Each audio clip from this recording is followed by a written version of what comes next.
Hey everybody, how y'all doing? I want to tell y'all about a neat solution that I created. A lot of the seniors say, hey Daniel, you're always on your phone. They say, you would rather give up your wallet than give up your phone. And I say, yeah, I'm trashing some old stuff that's not needed. I say, yeah, because I can do a lot. I can do Apple Pay on my phone. The point is, for the iGenerationers, for the millennials, our phones is important. Our phone is powerful. That's why I was inspired by Bobby Seale to put political power into your phone. Yeah, it's really that simple. I hope you, I don't know, I hope you pay your money and get the service. Now, this doesn't mean there's no need for political parties. No, there's going to be plenty of people who prefer political parties. But this does mean there's a real opportunity for the 2% of America's poor that was poor 150 years ago to move from being that 2%. Did you know that 150 years ago, some of the poorest communities only own 2% of America's wealth? And did you know that at the time of today, these poor communities still only own 2% of America's wealth? Has anything changed? Yes!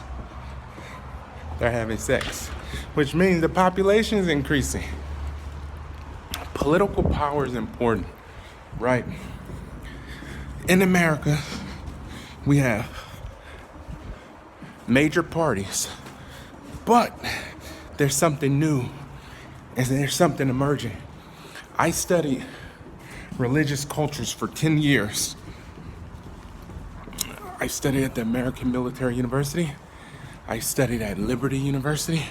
I studied at Pacific School of Religion. And one thing I learned, that all people like power, whether you're agnostic or atheist. Power is something that you enjoy. People want to feel empowered.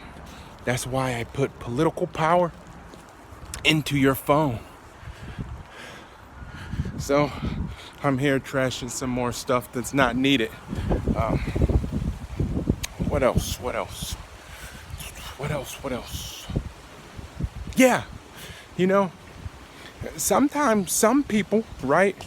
There's a movement in California. If you go to the California Secretary of State, they say for the first time in history, so that means it's historical. The first time in history, they say the largest, most influential political group in California is a group called the No Party Preference. So, I'm an African by nature. I'm not here to be all worn with people, right? So if you go to etymology.com, stay with me. If you go to etymology.com, you'll be able to pull up compete. Compete. I can't think of what the com means, but the P-E-T. You got 2 ways you can track that. Compete means to strike or to work alongside. Now, I'm not about to start knocking on people's doors and say, hey, you know what? You voted in this party last year. You shouldn't do that. You need to use I don't have time for that. I like people to like me. But what I will say is, are you a member of No Party Preference? Maybe this app is for you. If you're a member of No Party Preference, then what's your source of getting educated on voters? Come on over, right? Come on over to the website, right? Come on, we'll come out. Come and get some of these services. Because it's not just about voting, but it's about participating in the democratic process directly in a way where you're not adding ignorance to the system. Democracy, our constitutional republic, is a system, and we have to be informed if we want to have impact. So with that said, the final thing I'll say, because again, I'm throwing out stuff that's no longer needed, is that the parties are still needed because some people don't like phones, right? But let's talk about another percentage. 42%. 42%. When I was in high school, I was number 42. Clarkston High. Played running back. Those was the good old days. Oh, Amos Ray, that dude he used to lay the wood. But so 42% in the 2016 and 2012 election, 42% of Americans didn't vote. Now, why did they not vote? Everyone's has their own opinion. See, for me, I spent 10 years studying religious cultures. So for me, it's not a right or wrong thing, right? It's not a right or wrong thing. You know, I know that words have meanings attached to them. So maybe your teachers attached meanings to the words they taught you that were different than the words taught to me by my teachers. With that said, I spent 10 years studying religious cultures, and I know that power, political power, economic power, and cultural power is important. That's why I wanted to come up with this solution, you know, because I served in a war too. But as an American, I wanted to really solve the problem regarding Social Security. America is like a great ship, but we have a big anchor that we're carrying behind us. And what it is when people can't take care of themselves. So a lot of time people can't take care of themselves because they're despondent and what? They're part of that 40%. They're not voting, right? They're like crackheads. Everybody's talking about the crack epidemic. Nothing against crackheads, but they've just given up on life for the most part, right? Their mind has transformed and they're addicted. They're addicted to those chemicals. So when you look at the 42%, they're addicted to ignorance. They're addicted to saying it's not going to matter.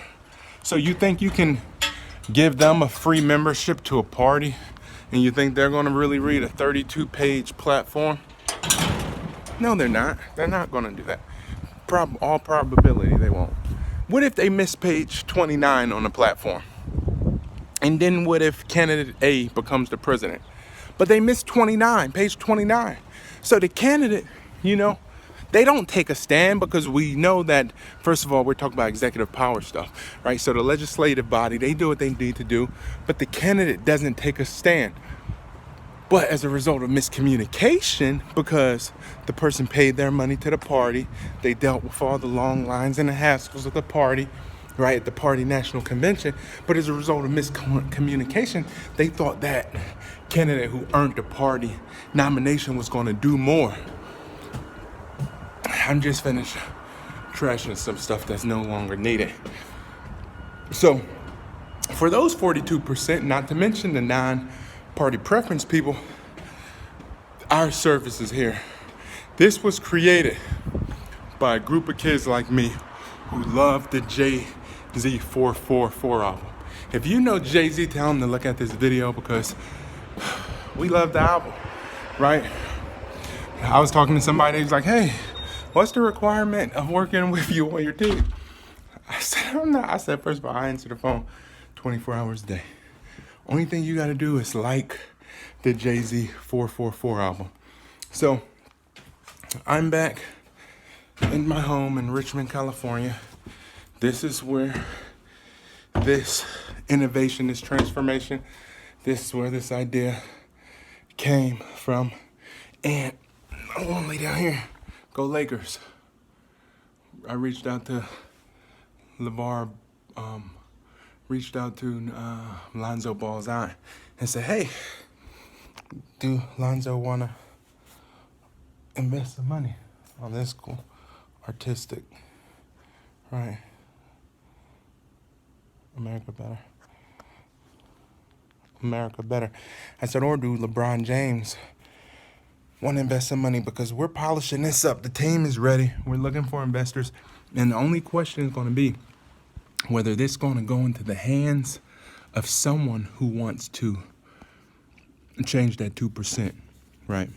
When we look at the 2%, a lot of times we see that the 2% don't have political power. So the policies, the legislation is not advantageous to them. That results in their culture being marginalized. Now we're calling their culture subculture, meaning less than what's normative. As a result of the legislation, then we have the programming.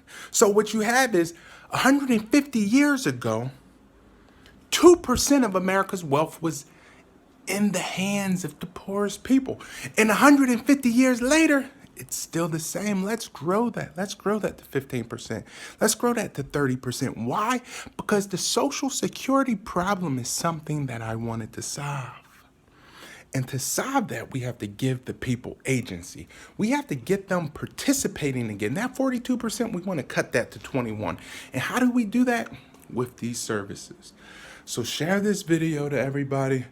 I want to talk. I want to call in. I want to tell y'all what we're doing, right? Because I'm excited about y'all. Keep believing. Pay attention to finance, but study economics. I love y'all. Daniel Davenport, I'm out. Live